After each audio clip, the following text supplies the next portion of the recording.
અમદાવાદમાં ઉત્તર દક્ષિણમાં મોટેરાથી એપીએમસી માર્કેટ અને પૂર્વ પશ્ચિમમાં વસ્ત્રાલથી થલતેજ ગામ સુધીના વિસ્તારોને સફળતાપૂર્વક આવરી લીધા બાદ હવે metro rail Ahmedabad Gandhinagar phase 2માં આવતા તમામ સ્ટેશનોને આવરી લેવા માટે તૈયાર છે।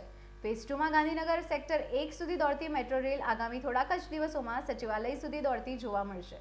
હાલ ગાંધીનગર સેક્ટર 1 થી સચિવાલય સુધી મેટ્રો રેલની ટ્રાયલ રન જઈ રહી હતી।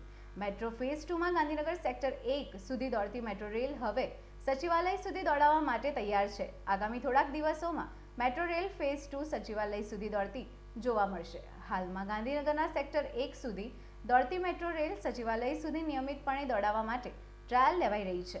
ગાંધીનગરના સેક્ટર 1 થી લઈને સચિવાલય સુધીમાં કુલ 2 મેટ્રો સ્ટેશન આવે છે, જેમાં એક સેક્ટર 10 અને બીજું સચિવાલય। અમદાવાદ મેટ્રો ફેઝ 2 અંતર્ગત મેટ્રો રેલ અમદાવાદના સાબરમતી મોટેરા નરેન્દ્ર મોદી સ્ટેડિયમથી લઈને ગાંધીનગરના મહાત્મા મંદિર સુધીના વિસ્તારને આવરી લે।